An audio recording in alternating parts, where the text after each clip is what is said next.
مولاي صل وسلم دائما أبدا على حبيبك خير الخلق كلهم.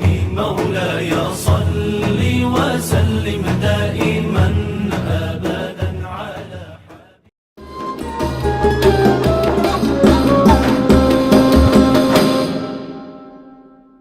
Assalamualaikum warahmatullahi wabarakatuh. Alhamdulillahirabbil alamin wa bihi nasta'inu ala umuri dunya waddin. Wassalatu wassalamu ala sayyidina wa habibina Muhammadin wa ala alihi wa sahbihi ajmain, amma ba'd. Bapak Ibu, saudara dan teman-temanku yang insyaallah dimuliakan dan dirahmati oleh Allah Subhanahu wa taala. Tidak semua orang yang menunaikan ibadah puasa itu akan mendapatkan keberuntungan.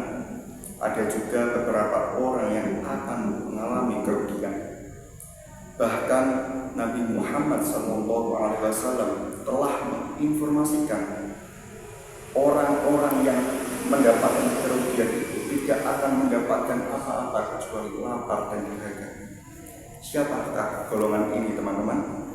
Mereka inilah orang-orang yang tidak mampu menyerap dan mengambil nilai-nilai dari puasa.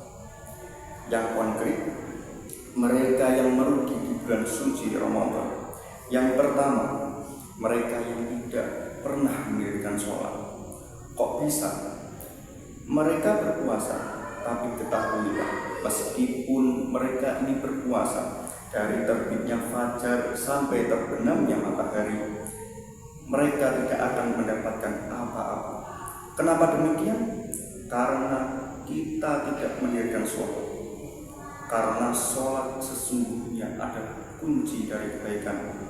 As-sholatu imaduddin, as-sholatu miftahul jannah, as-sholatu miftahul khair. Sholat itu tiang agama, sholat itu kuncinya surga, dan sholat itu kunci dari kebaikan. Maknanya bagi kita yang berpuasa Ramadan tapi tidak pernah mendirikan sholat, sesungguhnya kita dapat pahalanya, kita dapat kebaikan-kebaikan sisi positif puasanya. Kita bisa sehat, tapi apa yang kita tidak dapatkan di akhirat kelak nantinya tidak bisa mengambil kebaikan-kebaikan tersebut. Pahala-pahalanya kita tidak bisa menikmati. Kenapa demikian? Passwordnya, kunci kebaikan itu adalah sholat. Kalian tidak memilikinya, berarti begini. Logika sederhananya, contohnya saya punya uang 300 triliun, lalu saya masukkan ke dalam lemari. Ternyata setelah kunci lemari tersebut, setelah saya kunci lemari tersebut, kuncinya itu hilang. Nah, apa itu kuncinya? Kuncinya itu adalah sholat. Sama halnya lagi gini, teman-teman semua punya uang 5 sampai 10 juta.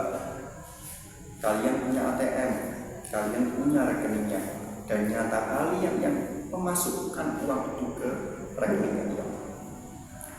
Kalian pergi nabung, tapi mau ambil uang itu setelah 10 hari kemudian. Kalian mau ambil uangnya, kalian menggunakan ATM. Tentunya ketika kalian menggunakan ATM, kalian harus cari dulu PIN-nya. Kalian punya ATM-nya, kalian punya uangnya, tapi kalian tidak punya PIN-nya. Itulah sholat. PIN itu adalah sholat. Nah, maka begitu juga dengan kalian di akhirat kelak. Mungkin kalian puasa 30 hari secara berturut-turut, tidak ada yang bolong. Tapi ketika nanti kalian di akhirat kelak, Allah Subhanahu wa taala berkata kepada kalian, ini puasamu 30 hari tidak pernah bolong. Ini puasamu lengkap, tapi mana kuncinya? Mana passwordnya? Dan apa passwordnya? Sholat 5 waktu kalian tidak memilikinya. maka orang yang merugi di bulan suci Ramadan ini tidak akan mendapatkan apa-apa kecuali lapar dan dahaga. Mereka yang berpuasa tapi tidak pernah mendirikan sholat. Yang kedua apa?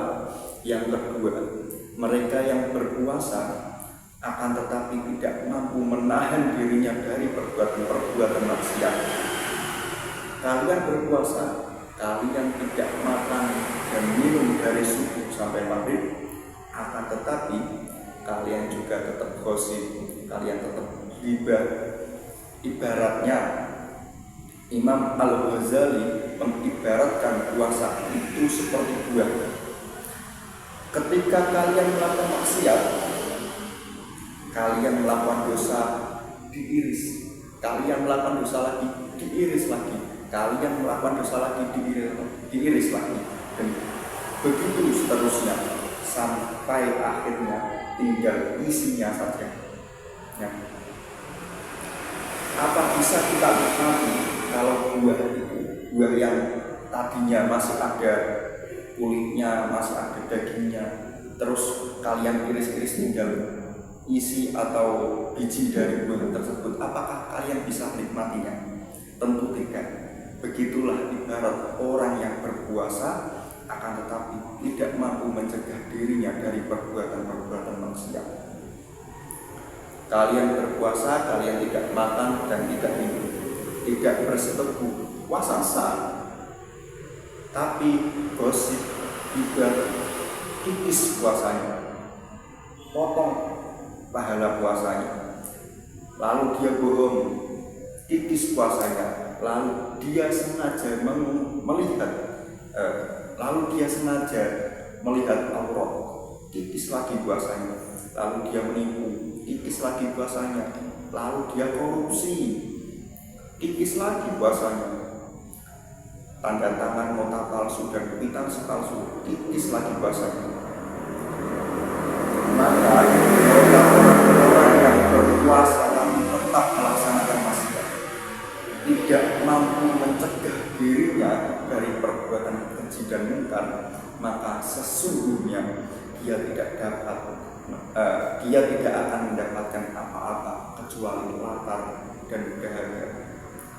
Teman-temanku yang saya hormati, pada puasa Ramadan kali ini kita harapkan mampu mengendalikan diri kita dari hal-hal yang bermanfaat, sia-sia orang yang berpuasa akan tetapi mereka tidak pernah sholat, merugi orang yang berpuasa tapi mereka tidak mampu mencegah dirinya dari perbuatan keji dan mungkar. Allah Subhanahu wa Ta'ala mencegah kita dan memberikan hidayah kepada kita agar mampu berpuasa, bukan saja menahan lapar dan dahaga, tapi mampu mengendalikan diri kita dan menghindarkan diri kita dari perbuatan keji dan mungkar. Yang terpenting teman-teman, kita mampu mendirikan sholat 5 waktu. Itu yang paling penting dan jangan pernah kalian tinggalkan. Semoga bermanfaat. Saya Fazal Muhammad Azuri. Wallahu muwaffiq ila aqwamit thoriq. Wassalamualaikum warahmatullahi wabarakatuh. مولاي صل وسلم دائما أبدا على حبيبك خير الخلق كلهم.